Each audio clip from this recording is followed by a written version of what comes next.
All India beedi cigar tobacco workers federation AITUC అనుబంధ సంఘం జాతీయ కౌన్సిల్ సమావేశాలను వేములవాడ మహాలింగేశ్వర ఫంక్షన్ హాల్లో తెలంగాణ రాష్ట్ర ఏఐటియుసి ప్రధాన కార్యదర్శి కామ్రేడు సంటి బాలరాజు ఏఐటియుసి జెండా ఆవిష్కరించి ప్రారంభించారు. ఈ జాతీయ కౌన్సిల్ సమావేశాలకు ముఖ్య అతిథులుగా మాజీ ఎమ్మెల్యే చాడ వెంకటరెడ్డి, సిపిఐ జాతీయ నాయకులు విలాస్, బీడీ సంఘం రాష్ట్ర ఇన్ఛార్జి మంద సుదర్శన్, సిపిఐ జిల్లా ప్రధాన కార్యదర్శి కాశీ విశ్వనాథం, ఏఐటియుసి జిల్లా ప్రధాన కార్యదర్శి కఠారి రాములు పాల్గొని మాట్లాడుతూ దేశంలో బీడీ పరిశ్రమ 14 రాష్ట్రాలలో విస్తరించి ఉందని, ఏఐటియుసి ఆధ్వర్యంలో 1965లో తెలంగాణలో బీడీ వర్కర్స్ ఫెడరేషన్ ఏర్పాటు చేసి కార్మికులతో అనేక పోరాటాలు చేసి కనీసం కూలీ, పిఎఫ్, బోనసు, ఆదివారం పండుగ సెలవులు, కరువు భత్యం, కనీసం పెన్షన్ సాధించుకున్నామని అన్నారు. ప్రధానంగా దేశంలో 1000 బీడీలకు 300 రూపాయలు ఇవ్వాలని, పరిశ్రమలో కాంట్రాక్టు పద్ధతి రద్దు చేయాలని, పదవీ విరమణ అనంతరం గ్రాట్యుటీ డబ్బులు ఇవ్వాలని, 26 రోజులు పనిదినాలు కల్పించాలని, మంచి తూనికకు సరఫరా చేయాలని, ప్రతి జిల్లాలో సంక్షేమ దవాఖాన ఏర్పాటు చేసి సంక్షేమ పథకాలు అమలు చేయాలని అన్నారు. పరిశ్రమలపై ఆంక్షలు తొలగించి జీఎస్టీ పన్నును తగ్గించాలని, ఈపీఎఫ్ఓ ద్వారా కనీసం పెన్షన్ 5000 ఇవ్వాలని, గతంలో మాదిరిగా వేతనాలు బ్యాంకు ద్వారా కాకుండా చేతికి ఇవ్వాలని, రాష్ట్ర కాంగ్రెస్ ప్రభుత్వం ఎన్నికల హామీలో చెప్పిన విధంగా 4000 జీవన భృతిని ఇవ్వాలని డిమాండ్ చేశారు.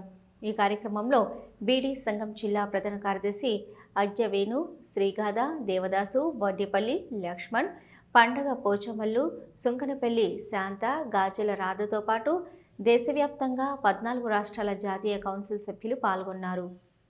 బీడీ వర్కర్స్ ఫెడరేషన్ యొక్క సమావేశాలు ఈ యొక్క వేములవాడలో జరుగుతున్న సందర్భంగా వచ్చినటువంటి ఆదరైనటువంటి నాయకులకు, అదేవిధంగా కార్మికులందరికీ కూడా ఏఐటిసి తెలంగాణ రాష్ట్ర సమితి తరఫున ధన్యవాదాలు తెలియజేస్తూ, ఈ దేశంలో 14 రాష్ట్రాలలో బీడీ కార్మికులు పనిచేస్తున్నారు. లక్షలాది మంది బీడీ కార్మికులు దోపిడీకి, అన్యాయాలకు, అక్రమాలకు గురవుతున్నారు. ఎన్ని గంటలు పనిచేసినా వారికి ఆ రోజు కూలి 300 రూపాయలు కూడా పడేటువంటి పరిస్థితి లేదు.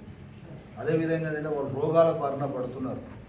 గతంలో ఎప్పుడు లేని విధంగా బీడీ కట్టల మీద పుర్రె గుర్తు పెట్టి అసలు బీడీలు తాగొద్దు, ఈ బీడీ పరిశ్రమను మూసేయాలనే ఉద్దేశంతో ప్రభుత్వం మరి అనేక రకమైనటువంటి ఆంక్షలు విధించినప్పటికీ దేశంలో వచ్చినటువంటి ఈ ప్రభుత్వ వ్యతిరేక విధానాల వల్ల కొద్ది వెనుకడుగు చేసినా ఈ ప్రభుత్వం ఇంకా ఆ విధానాన్ని కొనసాగించేటువంటి కుట్ర చేస్తున్నది. దాన్ని కూడా మేము వ్యతిరేకిస్తున్నాం. అదే సందర్భంలో చూస్తే బీడీ కార్మికులకు ప్రధానంగా 8 గంటల పని ఉంటే 8 గంటల పని జీతం ఇవ్వాలి.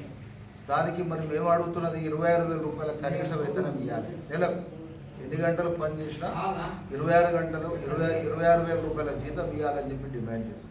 అదేవిధంగా ఏంటంటే ఈఎస్ఐ సౌకర్యం అందరికీ ఉండాలి. ఎందుకంటే ఈ పరిశ్రమలో పనిచేసేటోళ్లకు క్యాన్సర్ వ్యాధి ఎక్కువ వస్తుంది, ఇంకా రోగాలు వస్తున్నాయి. ఇలాంటి సందర్భంలో ఈ యొక్క ఈఎస్ఐ కార్డులు ఉంటే అందరికీ కుటుంబానికి కూడా ఆరోగ్య బీమాగా ఉంటుంది. కాబట్టి ఈఎస్ఐ కార్డు ఇవ్వాలని డిమాండ్ చేస్తున్నాం. అదేవిధంగా ప్రావిడెంట్ ఫండ్ చట్టం అమలు చేయాలి అందరికీ. ఈ ప్రావిడెంట్ ఫండ్ చట్టాన్ని కూడా దాన్ని నీరుగార్చేటువంటి ప్రయత్నం కేంద్ర ప్రభుత్వం చేస్తుంది. ఆ చట్టాన్ని తూచా తప్పకుండా అమలు చేయాలి. అదే సందర్భంలో ప్రావిడెంట్ ఫండ్ కింద ఈరోజు వాళ్ళు పనిచేస్తూ చనిపోతే వారికి ఇన్సూరెన్స్ ఇవ్వాల్సిన అవసరం ఉన్నది. అదే సందర్భంలో చూస్తే మరి మనం అడుగుతున్నాం, వారు చనిపోయినప్పుడు 7.5 లక్షల రూపాయలు ఇవ్వాలని చెప్పి కూడా చట్టంలో ఉంది, ప్రావిడెంట్ ఫండ్ చట్టంలో. అది కూడా ఇవ్వాల్సిన అవసరం ఉన్నది.